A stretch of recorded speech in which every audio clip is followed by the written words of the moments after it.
Eu tô pronto já, depende dele agora lá. Política, história é emoção.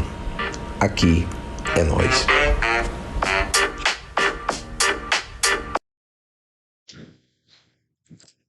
Nações sem um passado são contradições em termos. O que faz uma nação é o passado. O que justifica uma nação contra os outros é o passado. E os historiadores são as pessoas que os produzem. Essa frase é um dos maiores historiadores da história, o maior, talvez o maior do século XX, Eric Hobsbawm. Muito prazer estar de novo com vocês aqui, mais uma noite no nosso podcast. E abro com essa frase porque vamos receber aqui uma pessoa muito especial, um historiador. E eu vou começar falando o currículo dele de trás para frente, porque se eu falar logo o nome, você já vai saber quem é. O cara está famosíssimo na cidade, no Recôncavo inteiro. Então ele recebeu a medalha Desembargador Montenegro, que é a maior honraria dada a alguém pela Câmara Municipal do município de Camaçari. Recebeu também a medalha de honra ao mérito pela Academia de Letra e Artes da cidade de Lauro de Freitas. Ele escreveu o livro O Recôncavo Norte na Bahia, o Recôncavo Norte da Bahia na consolidação da independência do Brasil, e escreveu também o livro Do Joanes ao Jacuípe, uma história de muitas querelas. O histórico do homem é grande, viu, galera? É pesquisador autônomo, bacharel e licenciado em História pela Universidade Católica do Salvador, brasileiro, casado, 47 anos, é pai. É um prazer receber aqui no nosso podcast meu parceiro, meu irmão, meu amigo, Diego de Jesus Kopke, mais conhecido como Diego Kopke. Seja bem-vindo, irmão. Que prazer ter Obrigado. você aqui com a gente. Idem, a recíproca é verdadeira. Que bom ter você aqui. Eu estou muito feliz de receber você aqui, porque eu não sei se tive a oportunidade de falar isso para você pessoalmente. O seu trabalho trouxe assim para nós que somos historiadores, né? É como se fosse um renascer do historiador, porque a gente ficou aí uns anos sendo criticado, esculhambado, sacaneado, de todas as formas. As pessoas diziam que os historiadores eram pessoas que ficavam, de certa forma, doutrinando o aluno, ficavam vendendo ideologia política para o aluno, que a história não servia para nada. Eu já ouvi várias pessoas me dizer que a história não servia para nada. E quando você fez um trabalho que Graças a Deus, esse quadriênio de trevas passou, passou né? e há de ficar bem distante de nós. Eu espero. E quando você faz um trabalho que recoloca, rediscute o 2 de julho, eu falei, caramba, é para vocês verem, é para isso que serve o historiador. É a função social, né, da história e do historiador. Mas a gente gosta de começar sempre o nós aqui, Diego, conversando um pouquinho sobre a história da pessoa, né? Quem é Diego Kopke, onde nasceu, sabe como foi a infância, onde cresceu. Você é natural daqui da cidade de Camaçari mesmo? Você Sou natural da cidade de Salvador, mas vivo em Camaçari desde os 8 anos de idade. Estou com 48, fiz 48, né? E estou em Camaçari já há 40 anos, ou seja, eu sou muito mais camaçariense do que soteropolitano. então muito mais de você, na verdade, você é um camaçariense, né, velho? Exatamente. Ficou E até- agora com título e E tudo agora mais, com né? título e tudo mais, né? Então, e além de tudo, o trabalho que você fez aqui é indiscutível no sentido de falar do carinho e do amor que você tem por essa cidade, né? Isso é verdade. Você é pai, 3 filhos. 3 filhos. Kaique Kopke, que está com 28 anos, ele é ator, ele é bacharel em teatro pela UFBA. O Diogo, que está com 17 anos, é estudante. E Maria Catarina, que tem 9 anos de idade, está estudando também. Dando continuidade à questão da biografia, então, eu tenho essa inclinação para as letras desde a infância, ou Eu seja, ia perguntar isso a você. desde 8 anos de idade já escrevo poesias, letras de música, e assim, eu sou de uma família de trabalhadores. Meus pais migraram de Salvador para Camaçari justamente por conta da questão do polo petroquímico, a questão do emprego e tal. E aqui cresci como uma criança pobre, negra, comum, Estudei a minha vida inteira em escola pública. Na idade do serviço militar, eu prestei serviço militar na Aeronáutica, na base aérea do Salvador, onde eu fiquei inúmeras vezes preso. Inclusive, curiosamente, uma das vezes, até por conta de uma composição de uma letra de uma música, eu ainda era conscrito. Eu nem recruta era, né? Porque você, quando ingressa, você é conscrito no processo é que você se torna recruta e tal. E quando eu estava nesse processo, eu descobri e fiz amizade com um recruta que era músico e tocava violão muito bem, e inventamos de compor uma música, e essa música chamava-se Valor Social, e o Cabo Adilson, na época, ele encostou, ouviu a gente nesse trabalho, né, de elaboração dessa música, e aí pediu para que nós repetíssemos alguns versos algumas vezes, e a gente se empolgou, achando que o Cabo Adilson estava gostando, e na verdade ele não estava gostando absolutamente de nada. Ele queria né, testar você. E ficamos detidos por conta de um trecho dessa música que era mais ou menos assim: minhas armas são as palavras cuspidas como rajadas de metralhadora. Para cantar não necessito de coordenação motora. Eu sou um civil fardado, não me curvo aos pensamentos sórdidos dos poderosos desta grande nação. Marchando no mesmo passo, na mesma cadência, um passo do laço. É amor ao Brasil com certeza, sem delicadeza ou tática de boa dicção. Um passado de mentiras e epopeias e meu povo negro na sofreguidão. Ele não gostou desses versos, e aí foi minha primeira cadeia. A gente, no quartel, costumava chamar cadeia de cadeirada, né? Cadeira. Então foi minha primeira cadeirada na base aérea do Salvador. Eu tinha um medo do retado de civil, as Forças Armadas, porque eu sempre achei que eu era muito disciplinado. Então eu tinha um medo, eu falava, rapaz, se eu servir isso aí, os caras vão me bater muito, vão me prender muitas vezes, então eu não quero servir. Eu lembro que na época aqui no tiro de guerra aqui, quem comandava, por incrível que pareça, era o pai de um menino que estudava comigo. Eles vieram de Santa Catarina, né, para comandar aqui. O nome dele era Arildo, e o filho dele era Arildo Júnior. Sim, sim. E aí eu pedia, pô, Júnior, pô, Júnior, me ajuda aí, vá. Fala com seu pai para me liberar, fala com seu pai para me liberar. Eu não quero servir, não. Aí eu sei que ele me ajudou lá e o velho me liberou lá Pois é, eu da Força servi, mas não Armada. sei se eu servi muito servindo, né? Fora essa. E a juventude de Camaçari, cara? Você cresceu em que bairro você. A vida inteira na Gleba C, Ah, você. mas transitando muito pelos bairros do entorno, na verdade, transitando pela cidade toda, né? Muito no POC 2, eu sempre tive uma relação assim muito próxima com o POC 2, até porque o primeiro colégio que eu estudei, primeira escola, foi o SENC, né? O Centro de Ah, eu Educação sei. Municipal de Camaçari. Com 8 anos de idade, eu fui para o SENC, eu estava na terceira série, e estudei no SENC, e a terceira e a quarta série. Então eu criei uma relação assim afetiva muito bacana com o SENC, porque depois eu fiz magistério, depois fiz a graduação em História, e todas as vezes que eu tive que estagiar, eu sempre regressei para o SENC. E quando eu iniciei um ciclo de palestras para divulgar o meu trabalho historiográfico, foi justamente no SENC que eu comecei esse ciclo de palestras. Então, eu tenho essa relação muito bacana com a turma do POC 2, mas, assim, eu sempre transitei a cidade como um todo. Morava na Gleba C, saía da Gleba C de bicicleta para ir namorar lá na Gleba B. Na Gleba B. Então, isso para você ter uma ideia do quanto a gente transitava pela cidade, né? A Gleba C, eu vejo sempre a Gleba C assim como um bairro de uma. Vamos botar de uma classe média, né? De uma classe média da cidade, que é um bairro mais organizado, mais estruturado. Você tem um bairro que é totalmente asfaltado, você tem iluminação em todas as ruas, você tem um certo paisagismo ali na Gleba C. Essa era a realidade da Gleba C que você vivia? Ou era esse bairro tão organizado? Ou era. Na verdade, não. Até porque quando o Polo ele deu partida, né, em 1978. Então, eu cheguei em 84. Então, não havia ainda muita mudança, muita coisa significativa, não. Eu me lembro perfeitamente que ali, aquela rua principal dos 46, que vai Sim, sair ali sim. no Coco Gelado, e até mesmo a Rua 5 ali onde eu morava, que é Sim, próximo ao cemitério ali da Gleba C, não havia asfalto.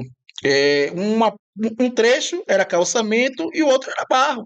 Até outro dia, onde hoje nós temos a Praça dos 46, aquilo ali era barro e quando é verdade. chovia era um lamaçal terrível. Então, essa estruturação, essa coisa mais urbana, é algo mais recente. Não é algo de que eu tenha alcançado na minha infância e no início da adolescência, não. Você tem vários trabalhos isso aqui, vários livros que você escreveu, você na sua biografia tem vários artigos que você também publicou em Isso, isso. jornais, em revista. Eu acabei não citando porque realmente é uma biografia muito vasta, muito, é, é, como é que se diz, muito interessante, melhor dizendo, muito interessante. Então tem vários artigos que você publicou, tem várias coisas que você foi citado, né? E aqui tem vários livros que você participou, Isso. outros que você escreveu sozinho, outros que você participou de alguma forma. Como é que você entendeu que o seu caminho era a história, era a ciência e a história? Eu costumo dizer que foi um acidente de percurso, porque eu não tinha a mínima pretensão em me tornar historiador, embora alguns colegas digam até que eu tenha o dom, ou seja, que eu tenha, assim, seja um historiador nato por essa coisa da investigação, da pesquisa e tal. Mas eu não tinha a mínima pretensão até os 24 anos de idade. Eu havia saído da aeronáutica, estava concluindo, porque assim, concluindo o curso normal, porque quando eu fui para a aeronáutica, eu estava cursando o segundo ano de administração. E aí fiquei um período na aeronáutica. Quando eu saí da aeronáutica, eu não quis mais conta com a administração e comecei do zero o curso de magistério para ser professor. Então, terminou atrasando um pouco essa conclusão. E aí, o que que ocorre? Quando eu estava justamente nesse processo, estudando para ser professor, eu estava também trabalhando no polo. E olha que engraçado que eu trabalhava justamente na área administrativa. Eu era auxiliar administrativo de uma empresa terceirizada que prestava serviço na época para a Copene, que hoje é a Braskem, A Braskem. e eu terminei sofrendo uma discriminação racial por parte da sócia proprietária dessa empresa, e a partir dessa discriminação racial, pela dificuldade que eu enfrentei, primeiro para fazer o registro da própria queixa, eu dei inúmeras viagens na delegacia na época para poder tentar conseguir registrar a queixa.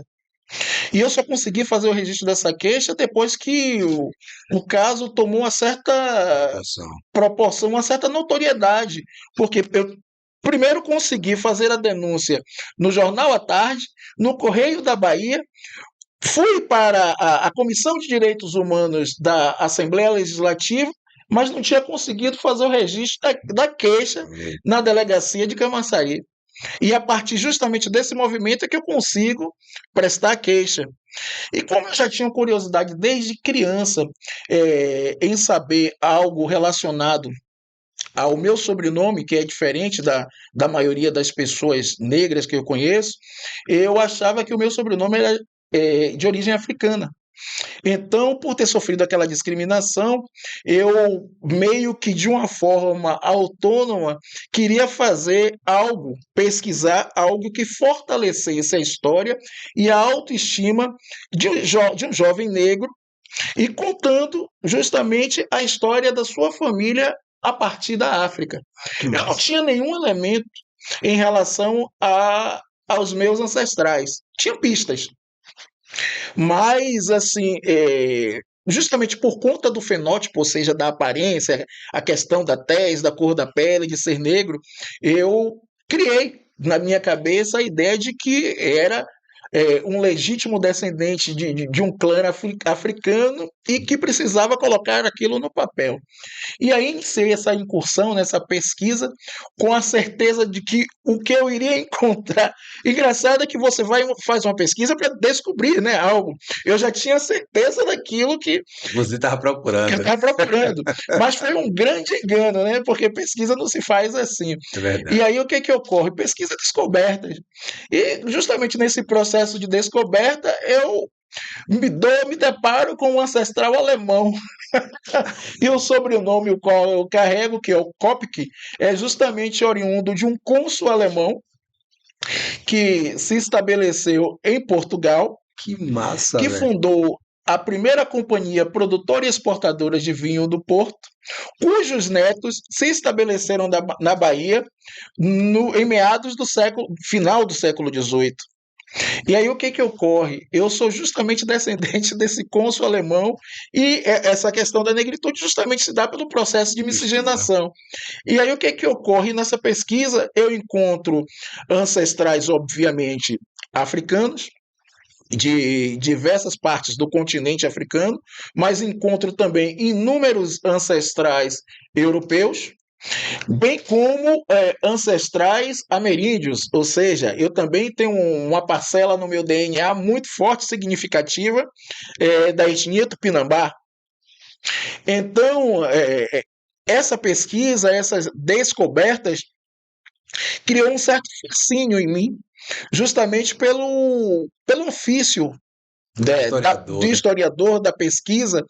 E assim, eu me lancei profundamente num processo de pesquisa que inicialmente eu queria uma coisa, terminei encontrando outra, mas no meio desse caminho eu terminei fazendo amizade com uma historiadora portuguesa que me foi apresentada por um grande historiador baiano, Urano Andrade, que ele me disse o seguinte: olha, eu vou te apresentar uma historiadora portuguesa, ela está fazendo a pesquisa para o seu pós-doutorado, e essa coisa que você está pesquisando relacionada à miscigenação, porque engraçado que antes era só a minha origem familiar, tomou um cunho de miscigenação por conta das descobertas.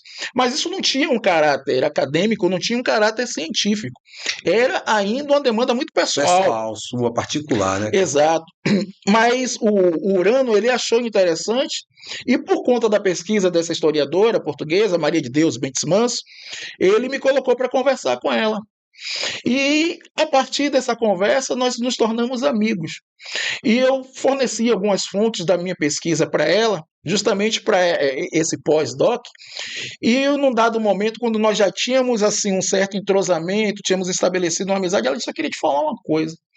Você tem uma pesquisa fantástica, fabulosa, mas se você não tomar cuidado, tudo isso aí vai se perder, porque você não é historiador. Você é um pesquisador nato, você tem o dom da pesquisa, você vai pesquisar, mas aonde você vai chegar com essa sua pesquisa? O que é que você quer disso aí? Você vai dar de presente para alguém? Porque assim, eu sou uma pessoa de caráter. Eu não vou roubar a sua pesquisa. Quando eu for trabalhar, eu vou dar os devidos créditos que foi você que pesquisou. Mas qualquer pessoa desprovida de caráter vai se apropriar do seu trabalho. E você vai fazer um trabalho de tolo? Eu disse: então o que é que eu faço, professor? Ela: menino, você está jovem, vai estudar. Vai estudar, menino. Vai Pois é, estudar, vai estudar, menino. Vai fazer a faculdade de história, porque historiador você já é. que E massa, né, aí, velho? cara, foi o despertar. Assim que você despertou para Pois é, por isso que eu digo que foi um acidente um de acidente de percurso. percurso. E é nesse meio tempo você lança dois livros, né? Vou falar aqui desses dois livros que impactam aqui a nossa região. Primeiro, que é o de Joanes a De Joanes ao Jacuípe, Jacuípe. do Joanes ao Uma Jacuípe, né? história de muitas querelas, tensões e disputas locais. Que você vai recolocar a data de fundação da nossa cidade, né? Eu sempre escutei, desde quando eu estava no ensino médio, eu via alguns professores de história questionar, falar sobre isso, né? Agora, eles falavam de forma solta, né? Eles não tinham uma pesquisa que eles faziam, um trabalho que eles faziam. Evidentemente que eles liam alguma coisa, juntavam alguma coisa que ele lia com outra coisa, e levava isso para a sala de aula para fazer esse tipo de questionamento. Você não, você foi mais além, você fez um trabalho de pesquisa, você lançou um livro, você se dedicou, né, para fazer esse Olha, trabalho. mais uma vez, essa pesquisa genealógica. Eu comecei a encontrar fontes documentais que relacionava os meus ancestrais à região, ao Recôncavo Norte. É importante ressaltar que nós fazemos parte do Quer Recôncavo. dizer, imagine, é verdade, as pessoas às vezes esquecem disso, né? Exatamente. Essa É, é, coisa da região metropolitana terminou meio que é, escondendo, escamoteando essa nossa identidade, mas é preciso estarmos afirmando sempre é que verdade, nós é verdade, somos recôncavo. Mas voltando, o que é que ocorre? Eu encontrei fontes documentais onde esses meus dois ancestrais portugueses, descendentes do cônsul alemão Nicolas Kopk, eles se estabeleceram aqui na Bahia. E aí o que é que ocorre? Um dos seus descendentes era o Nicolau José Kopk. Eu sou descendente do Nicolau José Kopk. O Nicolau, ele foi proprietário da segunda prensa de algodão da Bahia, que funcionou no Trapiche Barnabé, que hoje está em ruínas lá no sim, comércio, sim, e sim. que onde há inúmeros eventos, inúmeras festas. E aí o que ocorre? No Trapiche Barnabé, além de funcionar como um entreposto comercial, também era a segunda prensa de algodão da Bahia. Justamente nesse período, Vila de Abrantes começava a despontar como produtora e exportadora de algodão. Ora, ele era o proprietário, esse meu ancestral, da segunda prensa de algodão da Bahia. A Vila da Nova Abrantes do Espírito Santo começava a despontar como produtora Produtora, de algodão. Logo, de onde era oriundo o algodão que ele que ele, pensava. que ele prensava e exportava para a Europa, justamente da região. Obviamente que não era só de Abrantes, mas Abrantes, no decorrer do tempo, se tornou uma das maiores produtoras da região, rivalizando inclusive com Iambupe, que era a grande produtora de algodão da região do Recôncavo Norte. E o seu irmão, José Joaquim Kopk, era proprietário de um engenho de cana-de-açúcar em São Sebastião do Passé, cujo engenho era denominado de Engenho do Jacaré. Esse engenho, curiosamente, ficava entre os rios Joanes e Jacuípe. E aí o que ocorre? Esse contato com essas fontes relacionadas aos meus ancestrais me remeteram justamente para a região norte do Recôncavo. E como eu já tinha, digamos assim, explorado essa parte genealógica, essa parte familiar que a princípio me interessava, houve um despertar justamente em mim, agora relacionado para conhecer um pouco da história da nossa região. Mas assim, o boom mesmo, o start, foi quando eu estava na Biblioteca Pública dos Barris e encontrei um jornal à tarde que datava de 12 de setembro de 1977. A manchete desse à tarde era o seguinte: Camaçari começa a receber suas primeiras levas de imigrantes.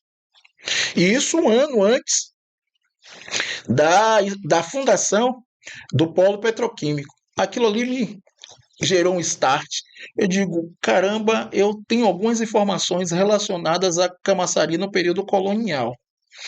Agora, essa manchete de jornal me dá um start da primeira leva de migrantes que começam a chegar na perspectiva de se tornarem operários.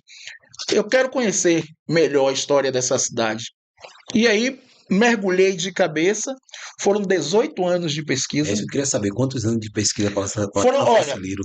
foram 18 anos de pesquisa porque aconteceram muitas coisas nesse caminhar, nessa trajetória. Não foram 18 anos de pesquisa com um foco direcionado apenas na pesquisa.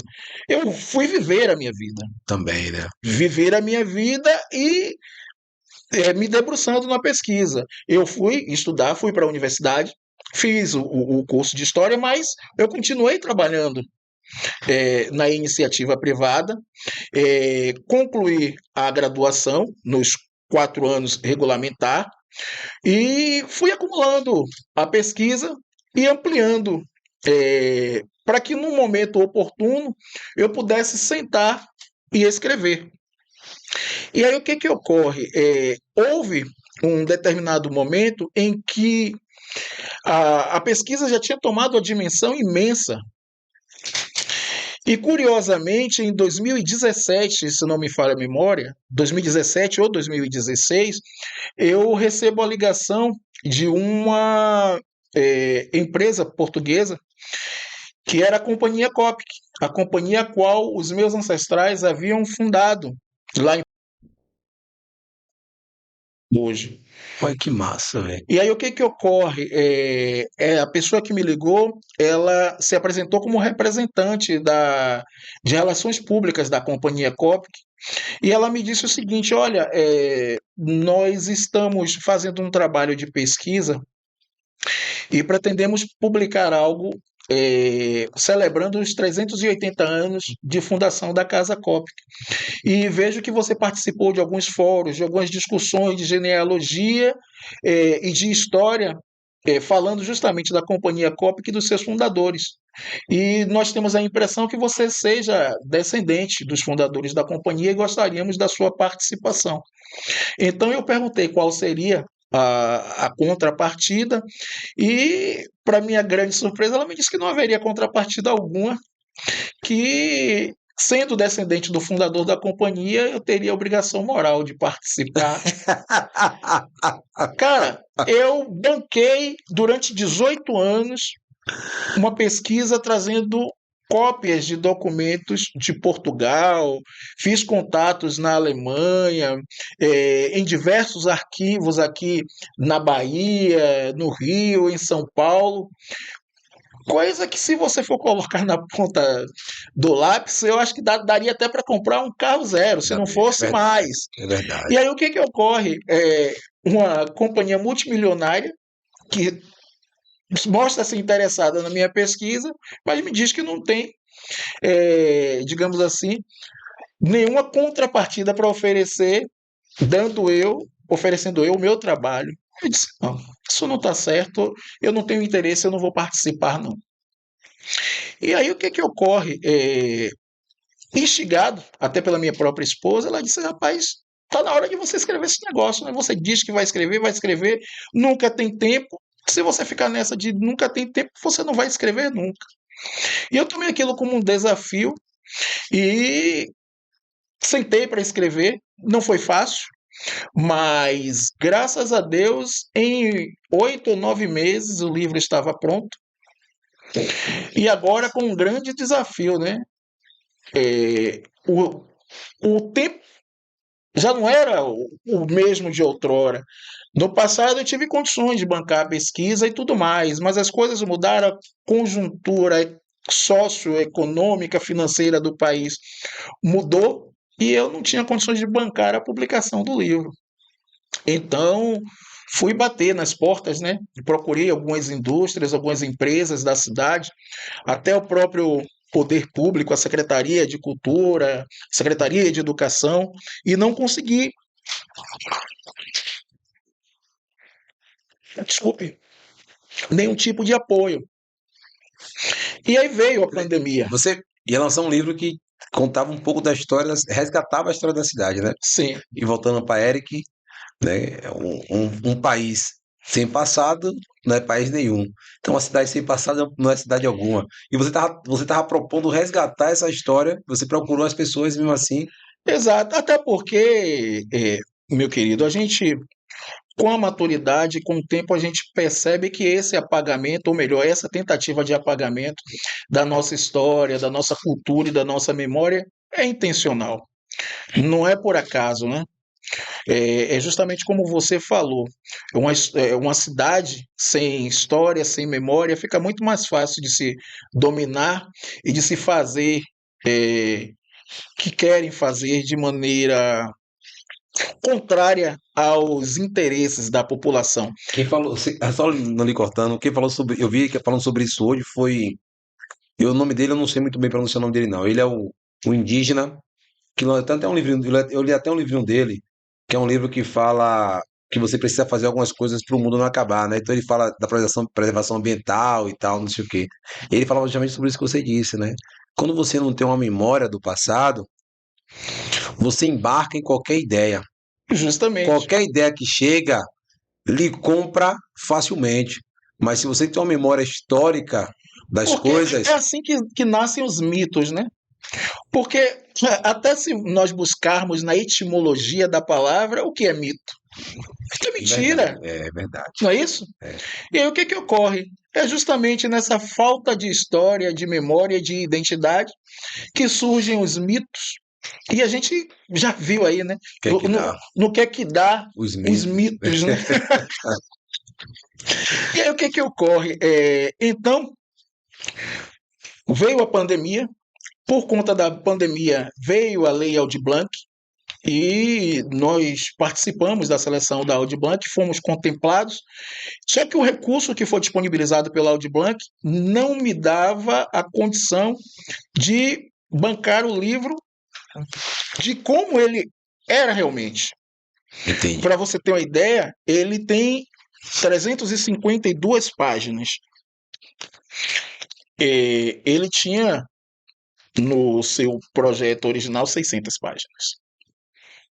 E aí eu tive que fazer um recorte drástico para caber no orçamento e mesmo assim completar o que faltava. E esse desafio, eu não tenho medo de desafio, né? Que bom. A gente, A gente agradece, quando eu digo né? a gente, eu, você, nós, principalmente nós, povo preto, que sabe bem o que é padecer, né? É verdade. Então eu não tenho medo de desafios, eu não tenho medo de careta, eu não tenho medo de assombração. Então, caí para dentro. Literalmente, o livro está aí. Graças a Deus, foi uma tiragem, digamos assim, pequena para a dimensão, para a Realmente foi importância. pequeno, eu fiquei até eu fiquei sem livro, pô. Pois é, para a importância do trabalho. Detalhe, do Joanes ao Jacuípe, ele tem justamente esse título, porque ele não trata apenas da história de Camaçari, Sim, sim, sim. ele trata da história de uma região. Dessa região aqui. Exatamente. Nós não exploramos toda a extensão territorial do Recôncavo Norte, mas nós fazemos um recorte bem bacana na história do Recôncavo Norte, na história dessa nossa região. Só para você ter uma ideia, a título de curiosidade, a freguesia de Santo Amaro de Pitanga, que deu origem a vários municípios, inclusive Lauro de Freitas, ela começava em Itapuã, terminava em Iambupe. Essa extensão territorial que deu origem aos municípios de Lauro de Freitas, Camaçari, Dias Dávila, Mata de São João, Catu, Pojuca, Iambupe, é o recorte territorial do Recôncavo Norte. E que desde o século XVI fazia parte de uma única freguesia, que era uma das freguesias suburbanas da cidade do Salvador. Então, o que ocorre? Então, daí surge o primeiro livro. E do Joanes ao Jacuípe, ele surge com diversas propostas. E uma das propostas é justamente trazer para a população, e não apenas para a população de Camaçari, mas da região, de que Camaçari é uma das cidades mais antigas do Brasil, que foi fundada no século XVI, no dia 29 de maio de 1558, e recebe, naquela altura, ou seja, naquele momento, o nome de batismo de Aldeamento do Espírito Santo, porque foi fundada no dia do Espírito Santo, inclusive que é o dia do marco de fundação da Igreja Cristã. E quando eu digo Igreja Cristã, não é apenas a Igreja Cristã Católica, já que a protestante ela é um braço, ou seja, um remanescente da, como é que se diz? Da Igreja Católica. E o que ocorre? A partir da fundação desse aldeamento em 1558, é que nós vamos ter, 200 anos depois, o processo de emancipação política e civil dos povos indígenas na América Portuguesa, que usou como plano piloto o aldeamento do Espírito Santo, primeiro pela sua proximidade com a capital, Sim, que era a cidade do Salvador, e segundo, por conta desse aldeamento ser um dos aldeamentos mais antigos do Brasil, que tinha sido fundado, melhor dizendo, no século XVI e que estava vivo há 16, desculpe, há 200 anos. 200 anos. E aí o que ocorre? Esse antigo aldeamento se torna a primeira vila indígena do Brasil, que outrora, em 1562, 7 de setembro de 1562, houve a primeira demarcação de terras indígenas no Brasil. Então, assim, Camaçari, dentro desse processo histórico da história do Brasil, tem muito a contar, tem muito a contribuir. O processo de colonização começou aqui no nosso território. E nós não podemos permitir que essa história seja negligenciada, seja apagada. Então, 200 anos depois da fundação do aldeamento do Espírito Santo, nós temos a mudança de status desse aldeamento para Vila da Nova Abrantes do Espírito Santo. Por isso que da Nova Abrantes, porque se refere a Abrantes de Portugal, a velha Abrantes lá de Portugal, mas do Espírito Santo, por conta do seu nome lá atrás, quando era aldeamento, ser justamente aldeamento do Espírito Santo. Perceba que os colonizadores portugueses, eles não perderam esse link histórico, né? Exato, do antigo aldeamento, sendo elevado à categoria de vila. E nós temos, no dia 8 de outubro de 1758, que é a data em que a vila foi estabelecida. Porque 28 de setembro, quando nós comemoramos a emancipação política 28 de setembro, mas na verdade o que aconteceu 28 de setembro foi a assinatura do Alvará Régio. Porque colocar em prática não foi no dia 28 de setembro, foi no dia 8 de outubro de 1758. Pois é. Então, você perceba que há mais um equívoco nesse processo. E no dia 8 de novembro, um mês depois, é que houve a eleição das primeiras autoridades indígenas da primeira vila indígena do Brasil, que aí houve justamente a formação da primeira Câmara indígena do nosso país. Então, isso não é pouca história. Muita coisa, muita coisa. Isso, se você faz um recorte assim muito específico de 200 anos, da fundação do aldeamento até a elevação desse aldeamento para o status de vila, sem contar os detalhes do que aconteceu nesse processo de 200 anos. Claro. Houve, por exemplo, a invasão holandesa na Bahia, e os holandeses foram expulsos justamente por conta da ação dos indígenas do aldeamento do Espírito Santo, que naquela altura se tornou capital do Brasil. Verdade, isso mesmo. Nós não podemos esquecer. Quer dizer, que Camaçari foi capital do Brasil. Pois é. E a gente não fala sobre isso, né? Pois é, muita gente não sabe. É verdade. Nós fomos capital do Brasil por um dia, mas fomos. Não, na verdade não foi por um dia. Foi por um grande... o primeiro período da guerra que culminou com a expulsão dos holandeses da Bahia, a guerra durou mais de um ano. Cerca de um ano. O que ocorre? O primeiro período, a base de ações militares foi justamente no aldeamento do Espírito Santo. Depois é que mudou para o Rio Vermelho. Mas a base foi aqui e foi elevada à capital do Brasil. Nós não podemos esquecer desse aspecto. Sem falar que a consolidação da independência do Brasil, ela se deu na Bahia e se deu com o protagonismo justamente da nossa região e com a participação ativa e efetiva da Vila da Nova Abrantes do Espírito Santo e dos territórios adjacentes, como o povoado de Camaçari, a Feira de Capuame, que hoje é território de Dias Dávila, Monte Gordo, Arembepe. Houve uma ação, digamos assim, importantíssima dos moradores dessa região. Nós tivemos o capitão-mor dos índios da Vila de Abrantes, que ele é retratado como um dos grandes heróis desse processo. Agora ele é retratado por quem? Justamente por aqueles que participaram do processo, que, de uma certa forma, deixaram registrado o nome de Joaquim Eusébio de Santana, porque a historiografia oficial sequer menciona o nome do indígena Tupinambá, capitão-mor dos índios da Vila de Abrantes.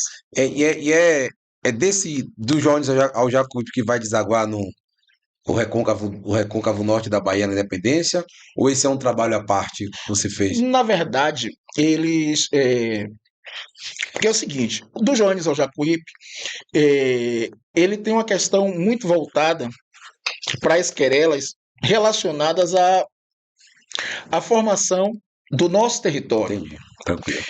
E aí o que ocorre? Só que com as descobertas que eu tive relacionadas à participação da nossa região no processo de consolidação da independência, eu não poderia me dar ao luxo de deixar essas informações de fora. Então, eu menciono no do Joanes ao Jacuípe, mas eu tinha o compromisso de tratar especificamente em um outro livro. Então, há 10 anos, 10 ou 9 anos, eu não me lembro exatamente, eu comecei a divulgar a participação da nossa região no processo de consolidação da independência. E aí o que ocorre? Como eu tive acesso à pesquisa, às fontes, à documentação, fui produzindo artigos no intuito de, num determinado momento, ver se conseguíamos o reconhecimento dessa nossa participação e a inclusão do nosso município nas celebrações. E aí o que ocorre? Com a publicação do Joanes ao Jacuípe, eu fui convidado, detalhe, eu não conhecia a vereadora Fafá de Senhorinho, e ela me convidou para conversar com ela na Câmara, e conversei com ela, e ela disse, eu estou encantada com o seu trabalho e gostaria de saber de que forma eu posso ajudar. Então, eu dei 2 sugestões para ela. A primeira é o seguinte, professora, vereadora, já que a senhora está tão encantada com o nosso trabalho, e a senhora entende que os nossos jovens, que as nossas crianças deveriam conhecer a nossa história, faça um projeto de lei de obrigatoriedade do ensino da história local. Ela fez o projeto de lei, inclusive eu a auxiliei na construção desse projeto de lei. O projeto de lei se tornou lei, que é a Lei 1600/2019, mas que infelizmente virou uma lei, Né? virou uma lei para inglês ver. Lei para inglês ver. Pois é, até hoje não foi colocado em prática. E o outro pedido que eu fiz para ela foi o seguinte: me ajude no sentido de buscarmos o reconhecimento da participação de Camaçari na consolidação da independência do Brasil na Bahia, e uma forma de nós conseguirmos essa inserção nas comemorações do 2 de julho, isso foi em 2021, porque está vindo o bicentenário da independência e é importante que nós participemos desse processo, até porque os nossos ancestrais deram seu sangue nessa luta. Claro, né, bicho? Deram vida. Exatamente. E ela ficou encantada e aí fez uma indicação para que o executivo buscasse com os responsáveis pelo fogo simbólico, pelas comemorações do 2 de julho, a inserção do município, mas apesar da indicação da vereadora ter sido acolhida por unanimidade, quase não sai a palavra, né, por seus pares na Câmara, mas o executivo não fez absolutamente nada. Então, Você resolveu entrar em campo. Eu resolvi criar outra estratégia. Já que a minha abordagem foi um pouco superficial no livro do Joanes ao Jacuípe, justamente porque a temática não me permitia aprofundar, eu disse, eu vou publicar um livro reivindicando essa inserção, esse reconhecimento, e vou transformar esse livro numa espécie de livro-documento, Mas eu tenho que criar estratégias diferentes. Primeiro, porque eu não tenho apoio de mídia, não tenho apoio financeiro. Busquei apoio até financeiro de instituições do município e tal, mas Não rola. as portas não se abriram. E eu puxei esse desafio para mim. Então, eu banquei, mais uma vez, por conta própria, a publicação do livro A Consolidação da Independência do Brasil no Recôncavo Norte da Bahia, agora com um desafio que era justamente o seguinte: não adianta tentar dialogar com os intelectuais, não adianta tentar dialogar com, digamos assim, com as pessoas que gostam e até se interessam por história, se eu não tiver a força do povo. A população, A né? população tem que conhecer, se apropriar, se sentir partícipe desse processo e junto comigo reivindicar. Então, qual foi a ideia? Fazer o lançamento desse livro na praça pública. E assim fizemos na Praça Desembargador Montenegro, no dia 28 de maio de 2022. Graças a Deus, apesar da chuva, foi um sucesso, porque nós tivemos o auxílio luxuoso, eu costumo dizer, dos amigos. Por exemplo, Samba Chula Filhos de Oió nos deu um apoio assim fantástico.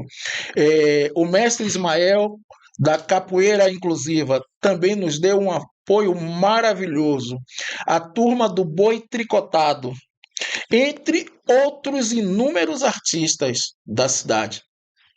Que assim, é até injusto não falar o nome de todos, mas a lista é imensa, um grande, né? rosário Gigante.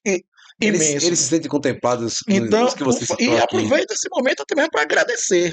E aí o que ocorre? Com o auxílio luxuoso dessa galera, a festa foi fantástica, maravilhosa, para um lançamento em praça pública no dia de sábado, dia de feira. Tradicionalmente a nossa feira em Camaçari Verdade, é dia de sábado. As pessoas estavam transitando no seu ir e vir para fazer a sua feira e parava. O que está acontecendo? E de repente se interessava, comprava o livro. Eu vendi mais de 100 livros nesse dia. Não é pouca coisa. Não, é muita coisa. E um livro de história, né? Que não é uma Exatamente. coisa fácil de vender. Livro de Justamente. história, justamente, é um livro que só quem compra ou é historiador, ou é professor, ou é alguém que é curioso de história. Exatamente. É um público Então, muito pequeno. pois é. Então, assim, eu sou grato também a Deus, né? Claro, Deus tem nos abençoado. Então, o que ocorre? A partir desse chamamento para com a população, as pessoas começaram a conhecer. E pessoas como você, a imprensa local, também tenho que agradecer, porque assim me abriram as portas de maneira fantástica, e não foi uma nem duas pessoas.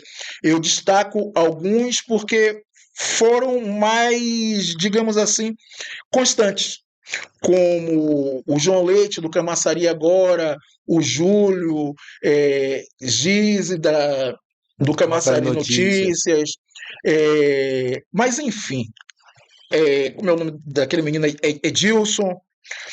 Mas não foram só eles. A imprensa como um todo me deu um apoio fantástico, acolheu, comprou a ideia. E quando as pessoas que trabalham no meio de comunicação compram a ideia, fica muito mais fácil de você dialogar com a Claro, população. verdade. Então foi assim que o nosso trabalho passou a chegar à população, e eu me propus a dar palestras de graça, muitas das vezes até gastando do bolso o transporte. Sabe que eu não tenho carro, então o Uber é para ir, para voltar. E assim, eu precisava tornar público esse trabalho, e fiz diversas palestras de forma gratuita nas escolas públicas Particulares. e privadas do município. Então, as pessoas começaram a conhecer o nosso trabalho. E a partir daí, nós começamos a convidar pessoas conhecidas na cidade, já que conheciam o nosso trabalho, gravasse um depoimento e reivindicasse o reconhecimento, a reparação histórica da inclusão não apenas de Camaçari, porque o meu pleito Não foi especificamente para o município de Camaçari, porque no início, em 2021, dialogando com a vereadora Fafá de Senhorinho, o pleito era específico, era para Camaçari apenas.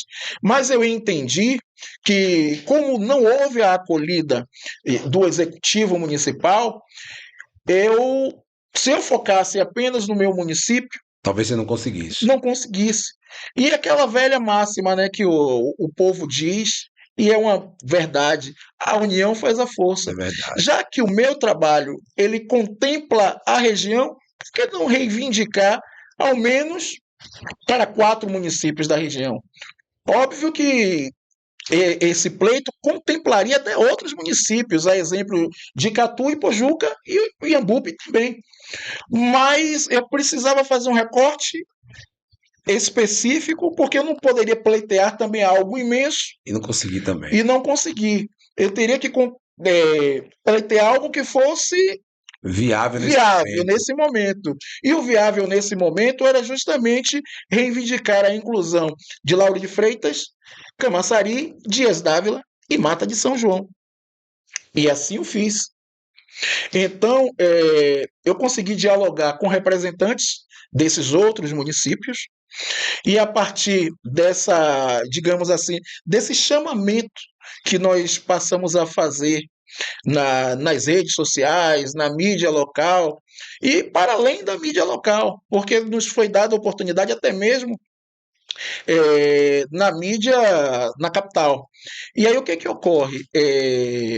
Isso despertou o interesse da Fundação Gregório de Matos, que é a responsável, a guardiã do fogo simbólico, e através do acesso, digamos assim, que o jornalista Márcio Wesley, de Lauro de Freitas, ele tinha com o pessoal da Fundação Gregório de Matos, ele conseguiu articular para que nós fôssemos recebidos.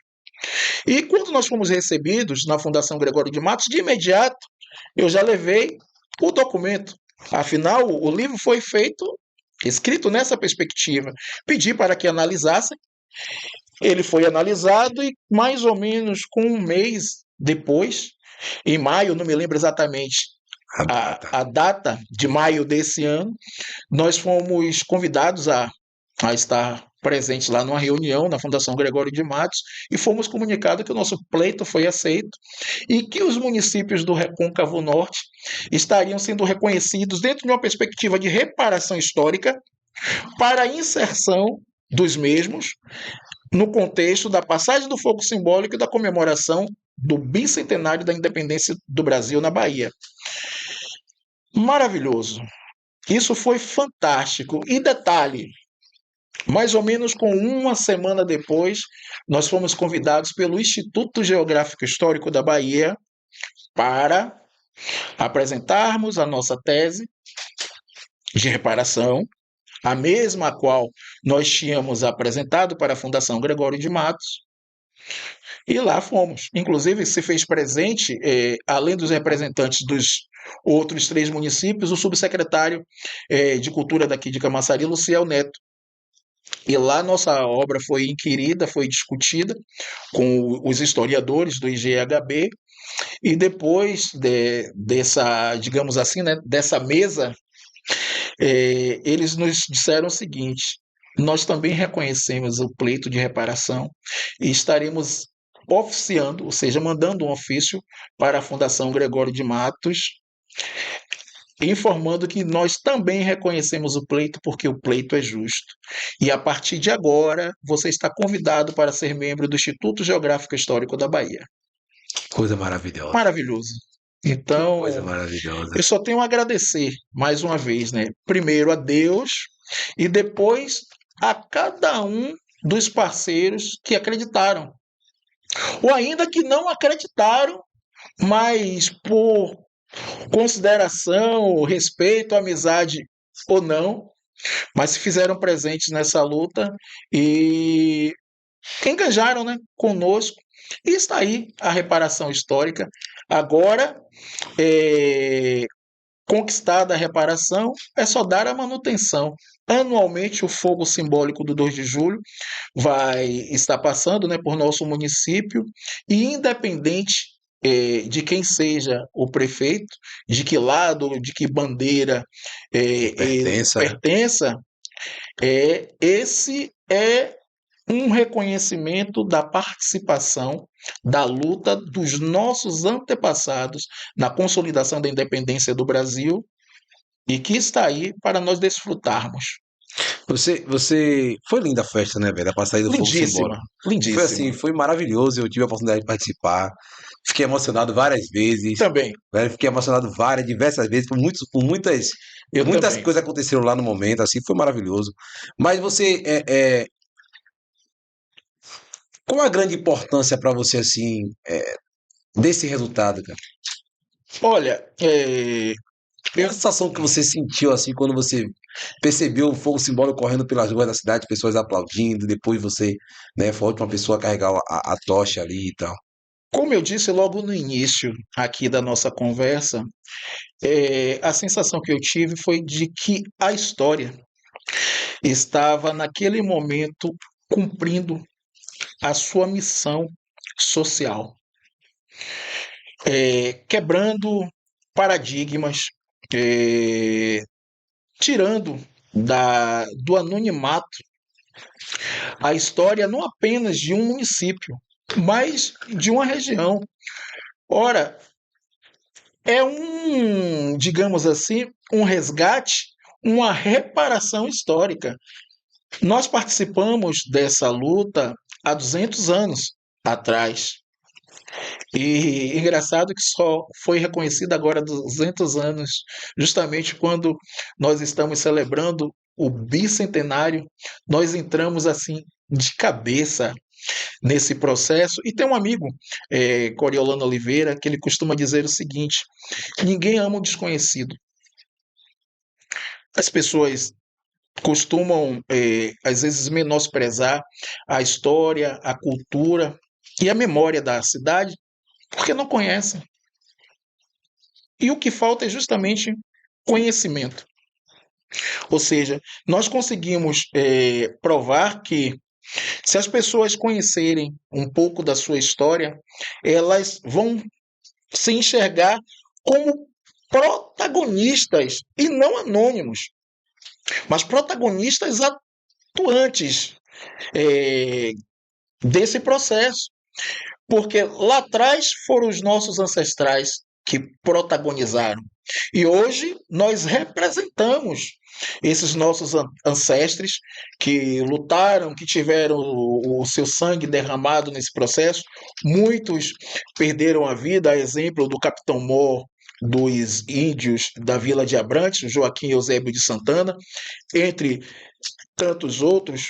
O que falta verdadeiramente é sentimento de pertencimento, que é tão falado, é tão propalado pelas nossas autoridades, mas que no momento de se colocar em prática, de se fazer valer esse sentimento de pertencimento que se fala tanto, não fazem.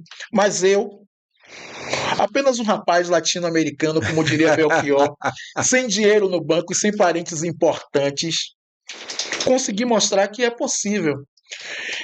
Ainda pegando uma ponga nessa questão poética e musical, recitando Edson Gomes, ele diz em uma das suas canções, se eu não me engano, Camelô: eu não sou ninguém e não tenho para quem apelar, só tenho o meu bem, que também não é ninguém.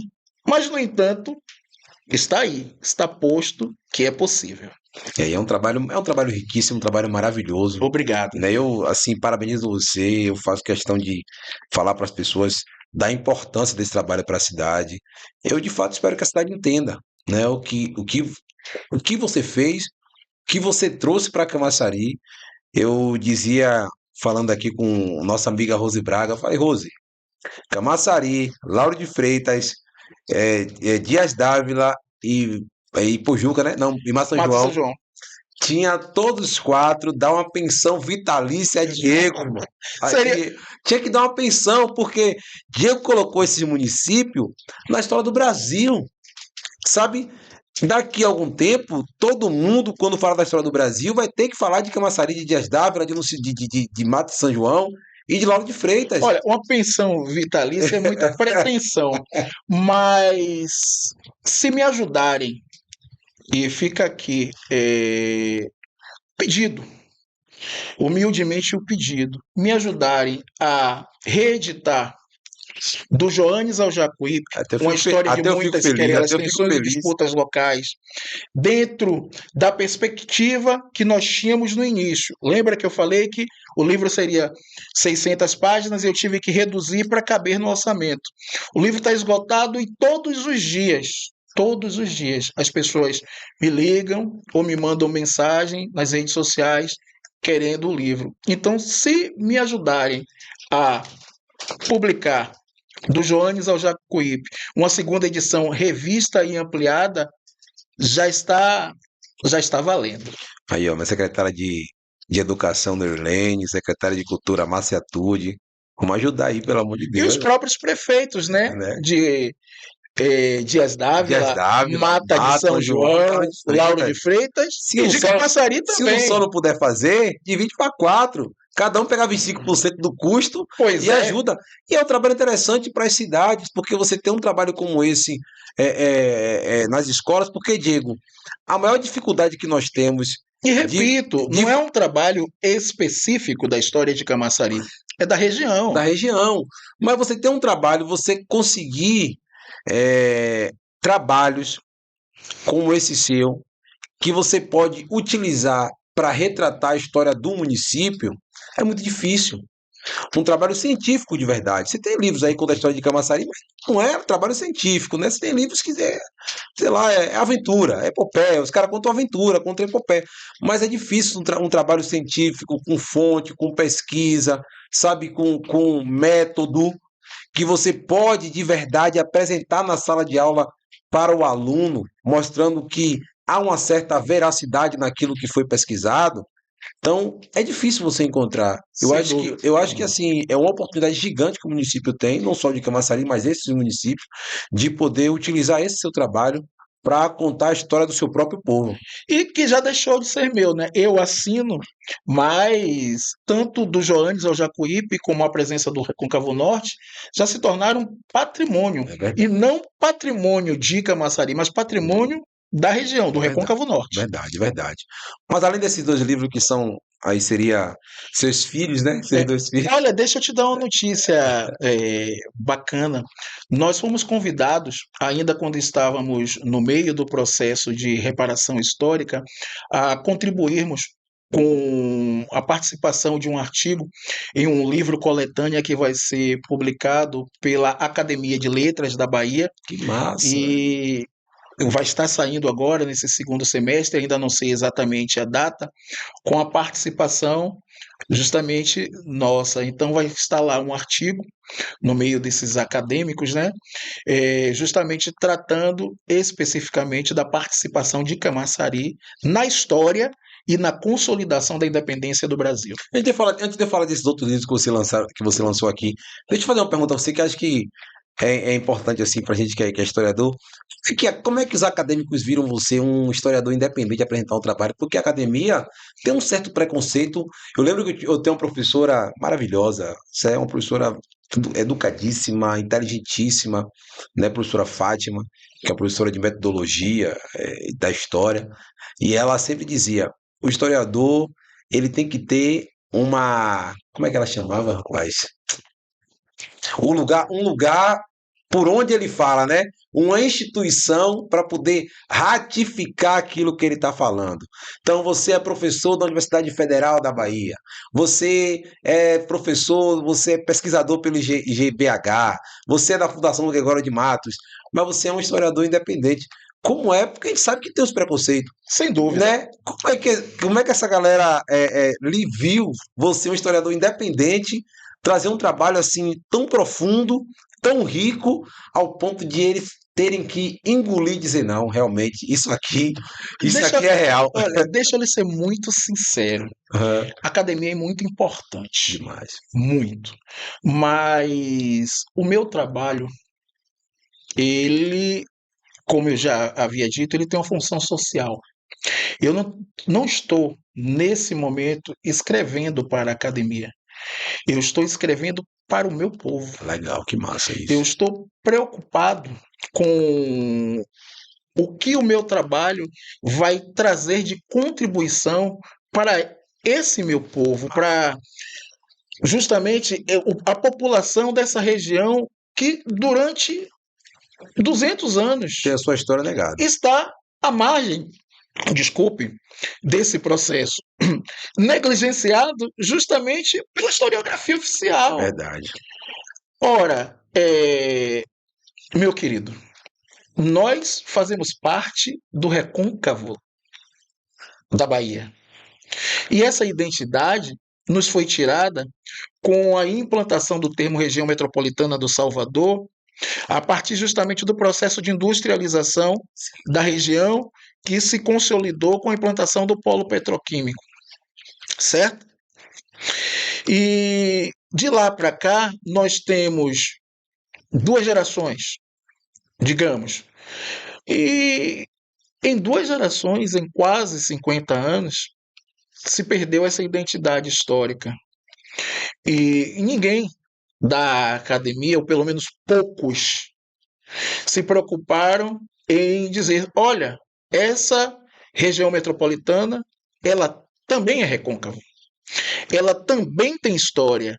O processo de colonização do Brasil começou aqui. Então, que volto a dizer, o meu compromisso com essa população. Nós temos um povo que não tem orgulho de ser camaçariense, de ser, digamos, de Mata, de Dias Dávila, de Lauro, muitas das vezes porque acham que a sua região, que o seu município não tem história. E, no entanto, tem uma história riquíssima. Falar da história do Brasil passa justamente por falar da história dessa região, desses municípios. Então, como eu disse, eu volto a dizer, meu compromisso é com a nossa população. Que bacana. Você fala essa coisa interessante assim, porque parece que Camaçari só nasceu quando chegou o polo, né? Camaçari, Pois é. parece que Camaçari só existe do polo para cá. Antes do polo não tinha Camaçari, não tinha nada, né? Pois é, e nós temos uma Camaçari belíssima, de belas praias, E você resgatou isso, né? de uma história fantástica. Não pode ficar presa a esse processo que é importante, mas que é pequena a cidade. A cidade não é só indústria, não é só industrialização. Vamos parar com isso. Camaçari é uma das cidades mais antigas do Brasil, que completou agora, no dia 29 de maio, 465 anos do Brasil. Veja que incoerência. Eu participei do processo de tombamento da Igreja de Abrantes, uma das igrejas mais antigas do Brasil, reconhecida e tombada no âmbito municipal como uma das igrejas mais antigas do Brasil, correto? Essas mesmas autoridades que reconhecem a Igreja de Abrantes como uma das igrejas mais antigas do Brasil, não têm a capacidade de reconhecer que o município o qual abriga essa igreja também é o município mais antigo do Brasil. Ora, se nós temos um prédio que é um dos mais antigos do Brasil e tem 465 anos de fundação, como é que, pelo amor de Deus, o município que abriga esse prédio tem 200 anos a menos, tem 265? Isso é uma incoerência inimaginável. Durante 200 anos o prédio estava flutuando. No nada, pairava no Parado, né? nada. 200 anos depois ele apareceu. Pois é, aí, pelo amor de Deus, vamos parar com isso. Rapaz. Isso chega a ser, digamos assim, uma afronta para a nossa inteligência e para a inteligência até dos nossos jovens, dos nossos estudantes. Nós temos um prédio de 465 anos numa cidade que tem 265. Ora, como diz a rapaziada, né? Me bata um abacate. Alguma coisa não tá batendo, né? Pois é. Então você tem outros livros, né? Então você tem Na verdade, eu tenho participações de outros livros, né? Porque assim, antes de ser historiador, eu já nasci poeta. E nessa coisa do poeta, compositor, letrista. É por isso que eu perguntei a você como é que você Mel caiu na história, né? Porque você tem uma pegada meio poética assim, Isso, mais de poeta, mais exatamente. Então, eu termino assinando alguns prefácios, algumas apresentações de livros. Por exemplo, esse livro aqui, essa antologia poética Focus 14, da Cogito, eu participo dela com uma poesia, que é Lei da Escravidão. Esse livro, Leveza da Superação, da escritora Leide Rodrigues, eu assino a apresentação desse livro. que massa. Aqui foi lançado recentemente Resistência Iluminada, Teatro Comunitário de Márcio Wesley. Eu assino justamente o prefácio e falo justamente da gênese do processo teatral na nossa região. Você sabia que o primeiro ator brasileiro era um indígena tupinambá e que as suas primeiras encenações teatrais se deu em Camaçari, no aldeamento do Espírito Santo? Pois é, eu justamente falo no prefácio deste livro aqui. Já este outro aqui, que é da Cogito também, que é uma outra antologia poética, eu assino a apresentação. Do Joanes ao Jacuípe e a presença do Recôncavo Norte, todo mundo já sabe, já conhece. E tem recentemente esse livro de poesia que está em suas mãos, né? Aqui, né?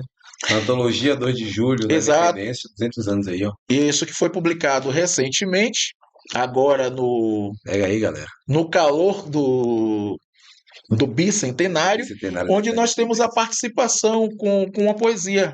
Quatro Costados. Quatro Costados, né? Pois é. Antes de eu perguntar a você, antes de eu ler essa poesia pra galera, eu quero lhe fazer uma pergunta, que é, a gente sabe que esse processo de independência aqui, ainda o Brasil ainda é um país escravista, né? Sem dúvida. Você encontrou alguma coisa, algum relato, algum documento, alguma coisa nessa sua pesquisa que fale qual é a participação dos negros nesse processo? Tem algum negro participando, se, né, tem algum negro livre, algum escravo que fugiu e está lutando aí, também ajudando esse Recôncavo Norte? Sem dúvida. Eu não tenho especificamente a identidade, mas identificar o contingente da população escravizada livre nesse processo é indiscutível. A independência do Brasil é importante ressaltar que, além de ela ter sido consolidada justamente na Bahia, ela se deu com a atuação, fato esse inefável, dos povos indígenas e dos povos pretos. E quando eu digo povos pretos, eu digo os africanos e os afro-brasileiros, descendentes desses africanos, que aí, esses afro-brasileiros, nós temos aqueles que eram denominados dentro da categorização, né, do processo de miscigenação, de pardos, enfim, os inúmeros rótulos que se davam. Cafuzo, mulato, pardo, cafuzo, mulato, caboclo, sarará, enfim. A consolidação da independência do Brasil se deu justamente por esse povo, pelo povo negro, pelo povo mestiço, que nós chamamos, inclusive, de caboclos, né? Que é o caboclo, se não digamos assim, a mistura do indígena com o negro. No início, né, no século XVI, se falava muito em caboclo associado à miscigenação do indígena com o europeu. Mas especificamente o caboclo aqui, o nosso, da Bahia, é a mistura do negro com o indígena. Que massa. Eu fiquei curioso de saber disso aí. Então, Quatro Costados que está nesse livro aqui. Sou Recôncavo da Bahia, né? O Botão ainda falou como. Na verdade, como se. Da Bahia de da Bahia de Todos os Santos, né? Santos, exato. Aí você botou assim: sou Recôncavo da Bahia, dos Quatro Costados. Nesse estado, Nesse estado, meus ancestres, negros, marotos, indígenas, caboclos, pardos, consolidaram a independência da Bahia. Como o mestre Plínio cantou um dia, Camaçari é recôncavo norte da Bahia. Minha terra tem seu valor. Lutou na independência da Bahia contra os colonos invasores. Eu não sou poeta, não, então eu não sei ler poesia, entendeu? Tá saindo muito bem. Eu tô indo aqui, não sei fazer o verso cantado, não. O Recôncavo Norte teve a primazia de ser a primeira base militar. A guerra teve início na, a guerra teve início na leal e valorosa cidade do Salvador.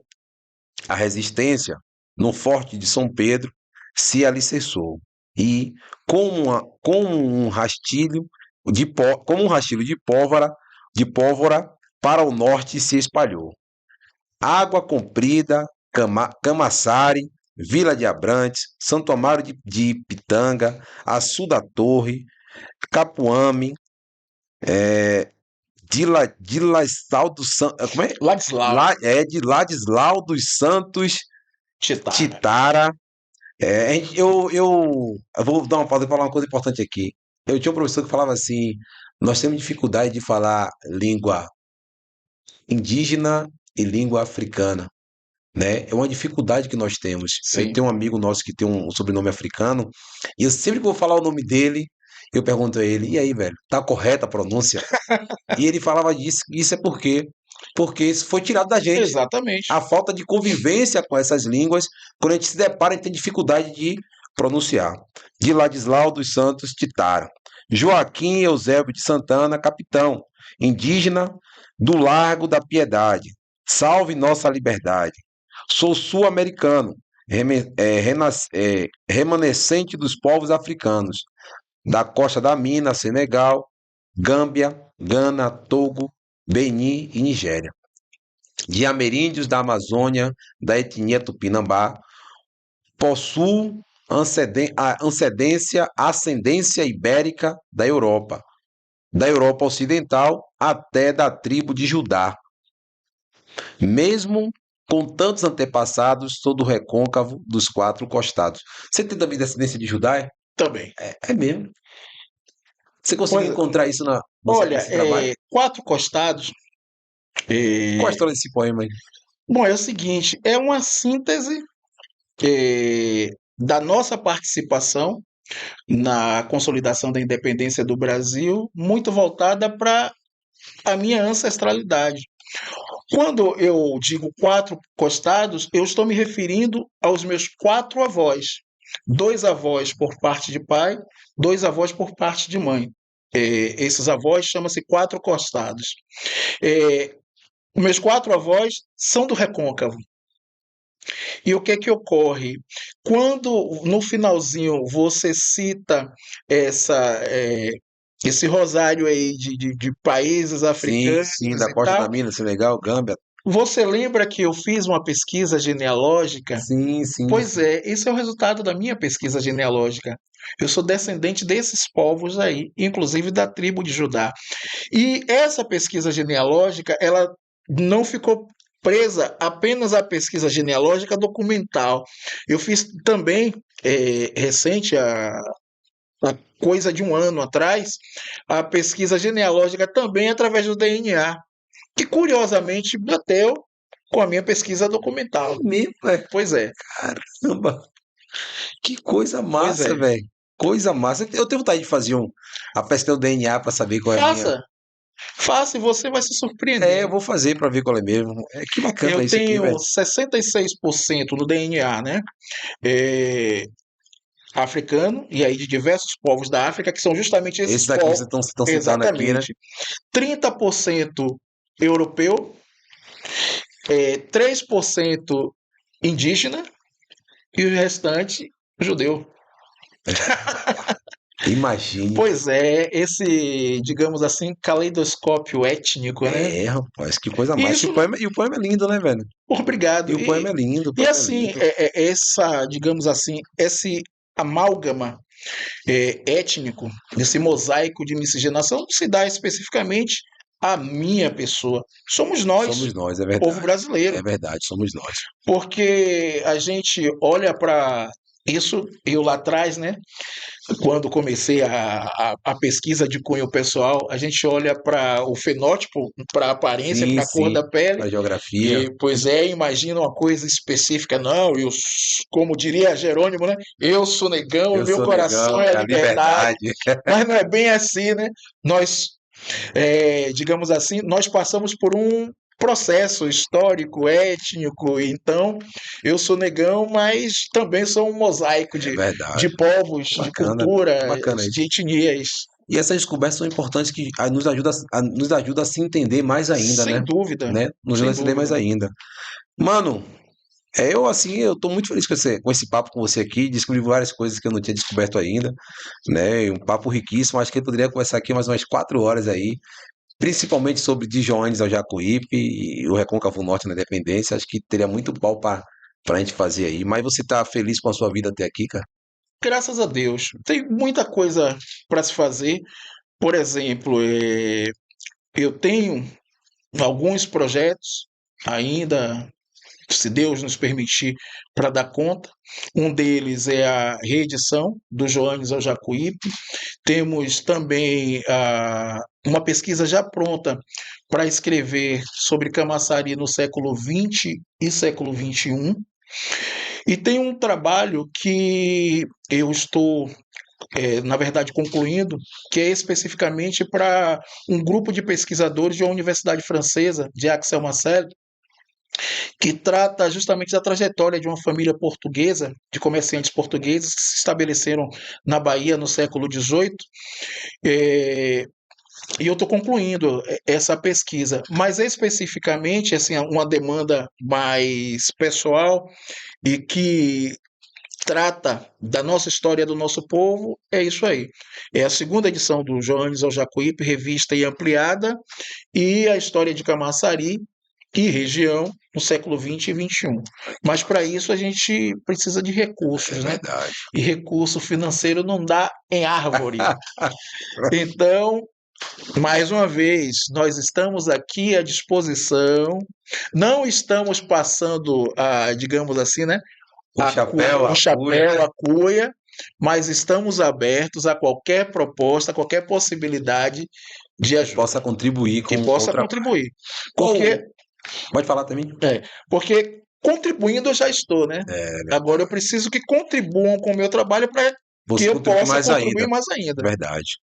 Qual a importância da família para você? Família é tudo, né? Família é, é a base. Eu sou o que sou, graças a Deus e a minha família. Porque é, por mais desprivilegiado de recursos financeiros que nós sejamos, mas se nós tivermos uma família que ela seja basilar, que nos dê base, que é amor, carinho, educação, a gente consegue trilhar a vida e se desvencilhar dos obstáculos, né? Porque para qualquer cidadão, obstáculos há e existem inúmeros, mas especificamente para nós, povo negro, remanescente dos outroras Escravizados. escravizados, a coisa não é fácil. E não adianta querer, digamos assim, romantizar, dizer que as coisas mudaram, que não há preconceito, porque há preconceito sim, há racismo sim, e é um leão que a gente mata todos os dias, sabendo que amanhã e depois tem outro para nós matarmos. Mas a gente segue firme e forte. Se os nossos ancestrais deram conta, por que a gente não dá? Claro, a gente vai dar também, né? Com certeza. O que você diria depois de, sabe, desse trabalho maravilhoso que você faz, né? Tá fazendo aí. Você diria para aquele moleque lá atrás que começou a escrever poesia, mano. Poxa, depois de chegar aqui, ser um cara que tem um trabalho reconhecido pelo E GHB, IGHB, a Fundação Gregório de Matos, né? Conseguir colocar o Recôncavo Norte, uma parte do Norte no processo de independência da festa 2 de julho, independência do Brasil na Bahia, né? O que você diria para aquele molecão que começou a escrever lá, assim, apaixonado pelas letras? cara, que ele continue acreditando, porque aquele moleque lá atrás, ele já acreditava. Ele estava caminhando, não sabia onde ia chegar, mas acreditava. Primeiro que eu comecei a escrever poesia e letras de música, e quando eu mostrava para os meus próprios familiares as letras das músicas que eu escrevia e cantava, meu pai e minha mãe diziam: que música sua, o quê? Eu ouvi essa música na rádio, imagina. Essa música é de tal cantor, então essa música é minha, eu fiz agora. Massa ainda. Imagine, não, é de tal cantor, não, eu fiz agora. Então, assim mesmo, acreditavam muito, né? É, inicialmente, depois passaram a acreditar e incentivar, mas eu acreditava. E se eu deixasse de acreditar, talvez não tivesse chegado. Para muita gente pode não ser nada, mas para mim, que desde muito pequeno que lido com discriminação, preconceito de diversas formas. O preconceito por ser negro, o preconceito também social, por ser pobre, o preconceito, às vezes, até pelas amizades que você tem. Porque, assim, eu cresci numa família muito bem resolvida e muito bem descolada, no sentido de não se ter preconceito com ninguém em relação a tudo. Primeiro, porque nós somos digamos assim, um mosaico de profissões de fé. Nós temos na família evangélicos, temos pastores, nós temos gente do axé, do candomblé, nós temos pessoas que professam a fé no espiritismo, no catolicismo, nós temos padre, nós temos Ialorixá. Para você ter uma ideia, Mãe Estela de Oxóssi, ela é tia de um primo meu, Oswaldo Cop. Eu tive contato muito próximo com a Estela de Oxóssi. No entanto, a formação da minha mãe já é evangélica, da minha avó, católica. Por outro lado, o saudoso Monsenhor Gaspar Sadoc, da Natividade, padre, um dos grandes oradores da Bahia, primo do meu avô. Então, veja a diversidade. E além de tudo isso, nós tínhamos pessoas que se relacionavam com a arte, com a cultura, com a música, enfim. Eu cresci num ambiente onde todo mundo era acolhido, todo mundo era respeitado, uma família não tão grande, mas que cada um professava a sua fé, a sua crença, a sua identidade dentro digamos assim, da sua essência, do seu ser, todo mundo era respeitado e acolhido. Então, isso é diversidade. E esse respeito muitas vezes falta nessa sociedade que quer, digamos assim, nos colocar digamos, numa caixa, numa forma que todo mundo tem que ser daquela forma, daquele padrão, que as escolhas têm que. Não. O mundo é vasto, é imenso e é Dá para diverso. todo mundo. Dá para todo mundo. Cada um na sua filosofia, na sua fé, na sua crença, nos seus conceitos. O que importa é o respeito. Nos respeitarmos mutuamente, a gente consegue caminhar independente de qualquer coisa. É isso aí, né? Meu irmão, eu quero lhe agradecer pela sua presença aqui no nosso podcast. Foi assim um papo maravilhoso. Eu tô Eu que muito feliz. agradeço. Eu tô muito feliz assim. Acho que eu tava sonhando realmente com essa conversa com você, porque você, além de tudo, ser um parceiro de profissão, né? Um historiador, um professor, mas é também um homem negro. E eu sei das dificuldades que você enfrenta para poder construir essa sua trajetória belíssima, lindíssima. E eu realmente estou muito feliz em receber você aqui, em ter Muito você aqui com obrigado. a gente. Fique à vontade, tem aquela câmera ali que você pode falar com alguém, mandar um recado para as pessoas da cidade, para quem você quiser, a casa é sua. Pô, meu irmão, eu agora só tenho Agradecer, só agradecer. Muito obrigado a você e a todos que nos estão dando essa audiência, né? Nos ouvindo, nos assistindo, a todos aqueles que acreditaram e que acreditam no meu e no seu trabalho, porque se nós estamos aqui é porque as pessoas acreditam em mim e acreditam em ti. E na equipe que está nos bastidores também, Fazendo o negócio acontecer. fazendo com que as coisas aconteçam, com que esse momento seja viável. Então, é só agradecer, cara. Muito obrigado e me coloco à disposição. Quando quiser, quando precisar, é só chamar. Amém. Então, galera, é isso. Nós conversamos aqui com uma mente brilhante, parceiro, amigo, professor, pesquisador, um homem negro, Diego Kopke, e foi assim um papo maravilhoso. Como eu digo sempre, o nós aqui é emoção, é inspiração, é política, e vocês vão poder se inspirar muito com o papo que eu tive aqui com esse cara. Valeu, beijo no coração de todos e até a próxima. Um abraço. Tchau, tchau.